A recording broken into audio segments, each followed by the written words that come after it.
Lining blouse cutting చేసేటప్పుడు నేను చెప్పిన ఈ టిప్స్ అయితే ఫాలో అవ్వండి. ఫస్ట్ అయితే నేను హ్యాండ్స్ కట్ చేస్తానండి. మీది పెద్ద సైజ్ అయితే 1 మీటర్ తీసుకోండి, చిన్న సైజ్ అయితే 80 సెంటీమీటర్ లైనింగ్ తీసుకోండి.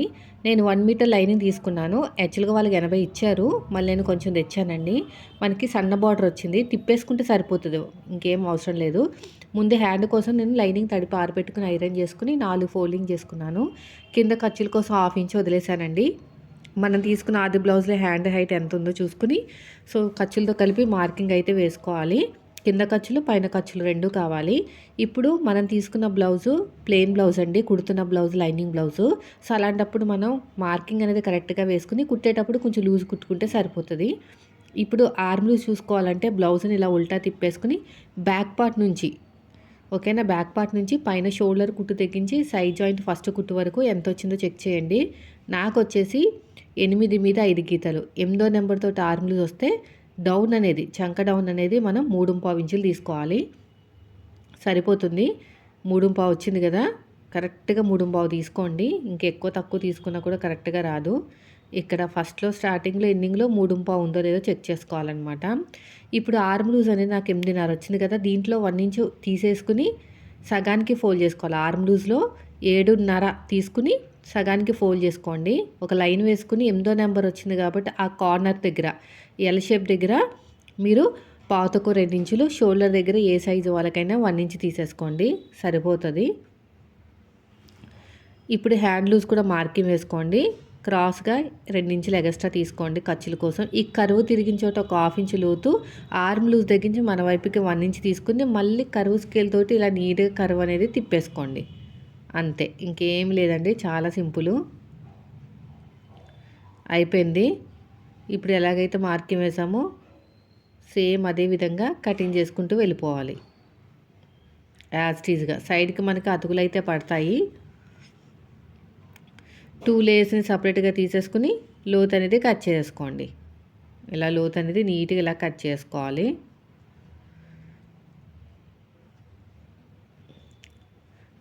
అంతేనండి, దీన్ని తీసి పక్కన పెట్టేద్దాం. సైడ్కి నాకు అతుకులు పడతాయని చెప్పాను కదా, ఈ అతుకుల కోసం మళ్ళీ మనం ఎగస్ట్రా క్లాత్ని కట్ చేసుకోవాలి. మిగిలిన క్లాత్ని మన షేప్ బెల్ట్ కింద వాడచ్చులేండి. నెక్స్ట్ వచ్చేసి బ్యాక్ పార్ట్ కటింగ్ అండి. దీనికోసం మనం ఫోల్డింగ్ అనేది మన వైపుకు ఉండాలి, ఎందుకంటే ఇది బ్యాక్ హుక్స్ కాదు, ఫ్రంట్ హుక్స్. అందుకని బ్యాక్ సైడ్ మొత్తం క్లోజ్ ఉంటుంది కాబట్టి ఫోల్డింగ్ మన వైపు ఉండాలి. ఆపోజిట్లో మనకి ఓపెనింగ్స్ ఉండాలి. మళ్ళీ ఎల్ స్కేల్ తీసేసుకోండి, ఇలా స్ట్రైట్గా తీసేసుకుని ఒక లైన్ వేసుకోండి నీట్గా. ఖర్చుల కోసం ఇంకొక 1/2 ఇంచ్ నుంచి 3/4 ఇంచ్ వరకు తీసుకోవచ్చు. అంటే మనది ప్యూర్ కాటన్ బ్లౌజ్ కదా, సింక్ అయిపోయి ఉంటుందని చెప్పేసి 3/4 ఇంచ్ అయితే తీసుకున్నాను. ఇప్పుడు మనం తీసుకున్న ఆది బ్లౌజ్లో కరెక్ట్గా వీళ్ళకి బాడీ ఎక్కువ, ఆర్మ్ లూజ్ తక్కువ, అలాంటి ఏ తలనొప్పులు లేకుండా ఒక చిన్న ట్రిక్ అయితే చెప్తాను. బ్లౌజ్ బాడీ మీదకి వెళ్ళిన తర్వాత ఎలా ఉంటుందో అలా పెట్టేసేయండి ఇలాగా, ఓకేనా. నీట్గా సదిరేసుకుని ఉక్స్ పెట్టుకోవాలి. అన్ని ఉక్స్ పెట్టేసేయండి, 1 కాదు 2 కాదు, అన్ని ఉక్స్ పెట్టేసేయండి. అన్ని ఉక్స్ పెడితే అలా బాడీ మీదకి వెళ్ళినట్టు ఉంటుంది అనమాట. ఇప్పుడు నీట్గా సదిరిన తర్వాత ఫోల్డింగ్ ఎలా ఎక్కడికైతే వచ్చిందో అక్కడి నుంచి కొలవాలండి. సైడ్ జాయింట్ కుట్టు కాదు, ఫోల్డింగ్. సైడ్ జాయింట్ కుట్టు అయితే కాదండి, మళ్ళీ చెప్తున్నాను, సైడ్ జాయింట్ కుట్టు కాదు, సైడ్కి ఫోల్డింగ్ ఎక్కడొచ్చిందో అక్కడి నుంచి మనం కొలుచుకోవాలన్నమాట. చెస్ట్ ఎంత ఉంది ఏంటనేది చూడండి, నేను చూపిస్తాను చూడండి. సైడ్ జాయింట్ ఫోల్డింగ్ దగ్గర నుంచి, కుట్టు కాదు, ఫోల్డింగ్ దగ్గర నుంచి కొలుచుకుంటే మీకు కరెక్ట్గా వచ్చేస్తుంది. అది కూడా ఉక్స్ పెట్టుకోవాలి, ఉక్స్ పెట్టుకోకపోతే మాత్రం కష్టము. నేను దగ్గర నుంచి కావాలంటే చూపిస్తాను. ఇదిగోండి, ఇక్కడ వచ్చింది ఫోల్డింగ్, కుట్టేమో నాకు ఈ పక్కన ఉందన్నమాట. అర్థమైందా? ఈ ఫోల్డింగ్ అనేది ఇక్కడికి వచ్చింది. అయిపోయిందండి. ఇప్పుడు నాకు ఎంత వచ్చిందో చూస్తాను. ఇక్కడి నుంచి చూసుకుంటే ఈ సైడ్కి వచ్చేసి నాకు దగ్గర పావుతక్కువ 10 ఇంచులు వచ్చింది. పావుతక్కువ 10 ఇంచులు వచ్చిందండి. అర్థమైంది కదా, పావుతక్కువ 10 ఇంచులు. అదే మార్కింగ్ ఇక్కడ కూడా వేసేసుకుందాం. ఎగస్ట్రా ఖర్చు కోసం పావుతక్కువ 10 ఇంచుల కన్నా కొంచెం తక్కువే వచ్చింది. దగ్గర 9.5 అనుకోండి, అక్కడ నాకు కనిపించలేదు. 9.5 చెస్ట్, ఓకేనా. ఎగస్ట్రా ఖర్చు కోసం 2 ఇంచులు. నెక్స్ట్ కింద ఖర్చులు వదిలేసి కొంచెం సాగదీస్తూ పట్టుకోండి, కాటన్ కదా. కింద ఖర్చులు వదిలేసి పైన ఖర్చులతో కలిపి మార్కింగ్ వేసేసుకోండి. వీపు పార్ట్ హైట్ ఎంత ఉందో చూసుకుంటే నెక్ డీప్ అనేది ఆటోమేటిక్గా వచ్చేస్తుంది. కింద ఖర్చులు వదిలేసి పైన ఖర్చులతో కలిపి చూసుకోండి. అంతే. ఇలా లైన్ వేసేసేయండి. ఎల్ స్కేల్ తీసుకుంటే సరిపోతుంది. ఒక లైన్ వేసేసుకుని కరెక్ట్గా పెట్టేసుకోండి. మొత్తం ఒక బాక్స్ లాగా రెడీ చేసేయండి. 9:30 అని చెప్పాను కదా, ఒక బాక్స్ లాగా రెడీ చేసేసుకోండి ఇదంతా కూడా. 9:30.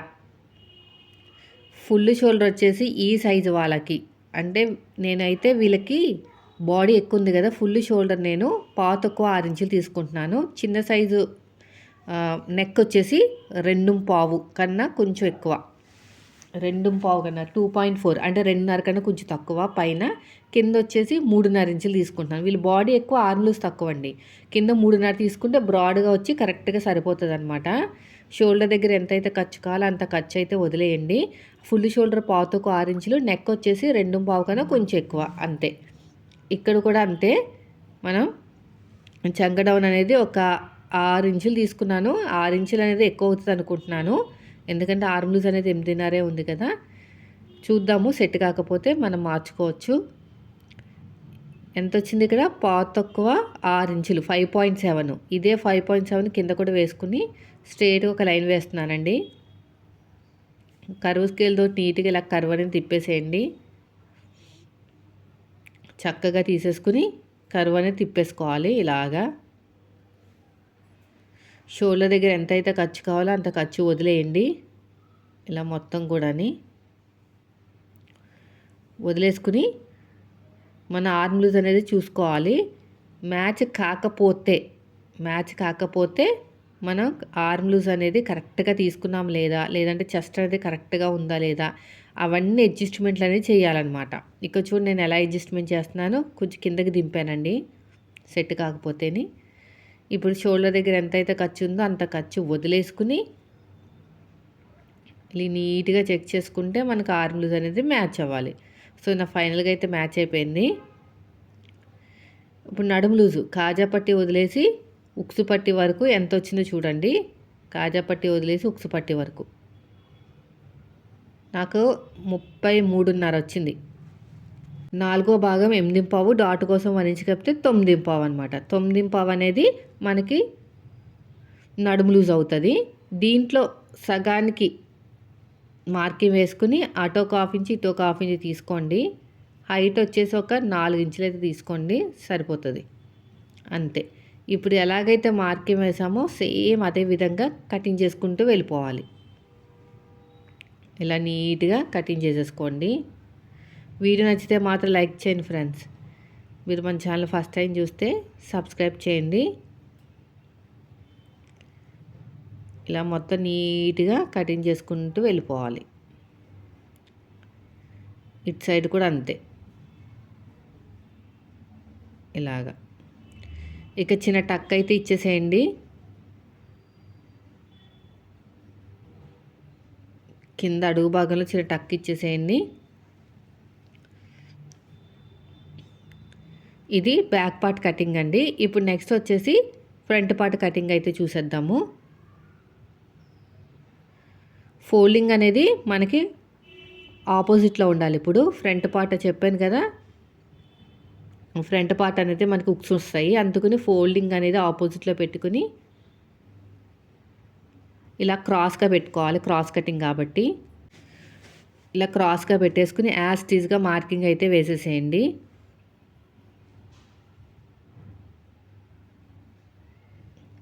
ఇలా యాజ్ టీజ్గా మార్కింగ్ వేసేసుకోవాలి మొత్తం కూడా, ఎలా ఉందో అలాగా. సైడ్ జాయింట్ వైపుకి 1.5 లేదంటే 1 ఇంచు ఇలా ఎక్స్ట్రా తీసుకోండి. వీపు పార్ట్ సైడ్ కూడా అంతేనండి. ఇలా నీట్గా మార్కింగ్ వేసుకున్న తర్వాత షోల్డర్ దగ్గర ఎంతైతే ఖర్చు ఉందో అంత ఖర్చు వదిలేయండి. వదిలేసుకుని మనం తీసుకున్న ఆది బ్లౌజ్లో కూడా షోల్డర్ దగ్గర ఖర్చు వదిలేసి, అంటే షోల్డర్ దగ్గర కుట్టు ఉంటుంది కదా, ఆ కుట్టు దగ్గర పట్టుకుని కింద షేప్ బెల్ట్ జాయిన్ చేయడానికి కూడా ఒక 1/2 ఇంచ్ ఖర్చు కావాలి కదా, ఆ 1/2 ఇంచ్ ఖర్చుతో కలిపి చూసుకోండి. పైన షోల్డర్ కుట్టు దగ్గరించి కింద 1/2 ఇంచ్ ఖర్చుతో కలిపి కొలిచేటప్పుడు కూడా పైన ఖర్చులు వదిలేసి కింద ఖర్చులతో కలిపి అంటే మనం ఆల్రెడీ మన మార్కింగ్ అనేది గుర్తుపెట్టుకున్నాం కదా, నాకు 13.5 వచ్చింది. పైన ఖర్చులు వదిలేసి కింద ఖర్చులతో కలిపి అదే మార్కింగ్ అనేది ఇక్కడ వేశాను ఇలా నీట్గా.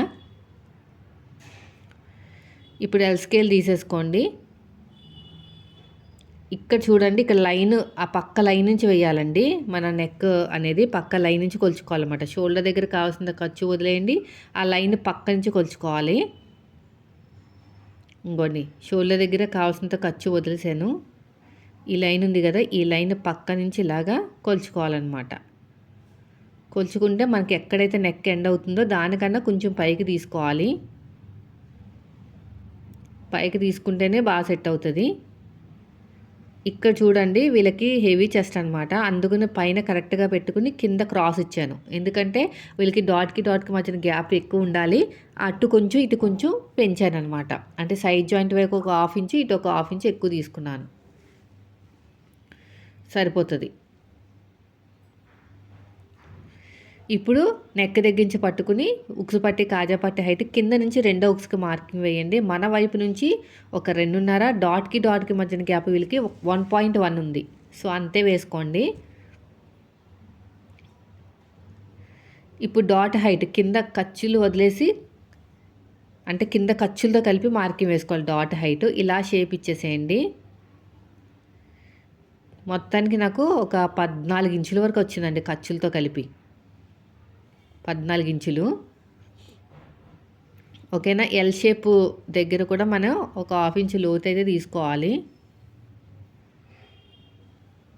ఇక్కడ చూడండి, నెక్ దగ్గర ఒక 1/2 ఇంచు వదిలేసి ఈ రెండింటి మధ్యలో ఒక డాట్, ఈ రెండింటిని బ్యాలెన్స్ చేసుకుంటూ మూడో డాట్. ఇక్కడ నేను చెప్పాను కదా ఒక 1/2 ఇంచు లోతు అనేది తీసుకోవాలని, తీసేసుకోండి. ఇక్కడ ఒక 1/2 ఇంచు లోతు అనేది తీసేసుకోండి, సరిపోయింది.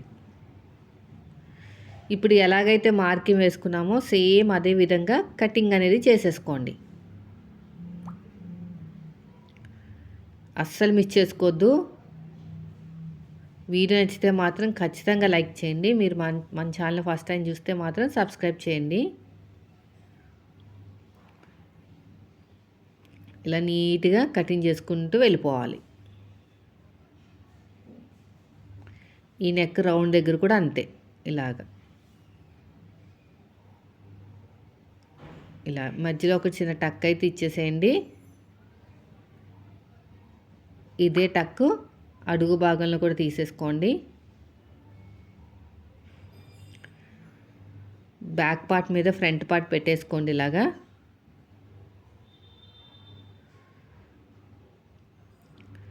పెట్టేసుకుని ఈ సైడ్ జాయింట్ కూడా ఒకసారి అయితే చెక్ చేసుకోండి. లేదు అనుకుంటే మీరు బ్యాక్ పార్ట్ కన్నా ఫ్రంట్ పార్ట్ ఒక 2.5 ఇంచులు తక్కువ వస్తే సరిపోతుంది, అంతే. ఇలా క్రాస్గా పెట్టేసుకోండి, ఇలా మొత్తం కూడా అయిపోయిందండి. ఇక్కడ మనం షేప్ ఇస్తాం కదా, ఆ షేప్ అనేది ఇచ్చేసేయాలి. ఇక్కడ ఒక 1/2 ఇంచు టేప్ని పైకి వదిలేస్తే సరిపోతుంది అన్నమాట. ఒక 1/2 ఇంచు టేప్ని వదిలేయాలి.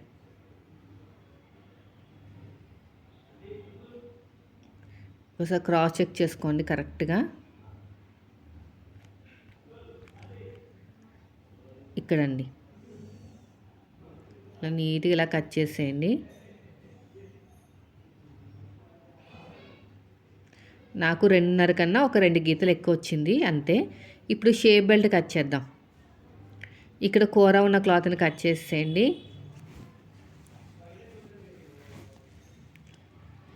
1.5 ఇంచు వెడల్పుతో అయితే సరిపోతుంది. ఇప్పుడు మనం తీసుకున్న ఈ క్లాత్లోనే షేప్ బెల్ట్ అనేది ఉండాలన్నమాట.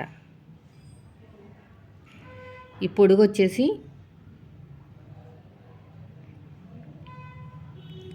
10.5 ఇంచులు ఉంటే సరిపోతుందండి. సైడ్ జాయింట్ వైపుకి 2.5, ఉక్సు పట్టి కాజా పట్టి వైపుకేమో ఒక 3.5, ఇక్కడ వచ్చేసి మనకు ఒక 2.5 తీసుకోండి, అంతే. ఇలా నీట్గా కటింగ్ చేసుకోండి. ఇప్పుడు ఎలాగైతే మార్కింగ్ వేసామో అలాగా ఇక చూసుకోవాలి. ఆది బ్లౌజ్ చూసుకుంటే ఒక హాఫ్ ఇంచ్ పైకి వదిలేయాలండి. ఆది బ్లౌజ్ని చూసుకుంటే. అదే బ్యాక్ పార్ట్ మీద ఫ్రంట్ పార్ట్ పెడితే ఒక పావు ఇంచ్ వదిలేయాలి. సో ఇదండి ఈరోజు వీడియో. నచ్చితే లైక్ చేయండి. Thank you.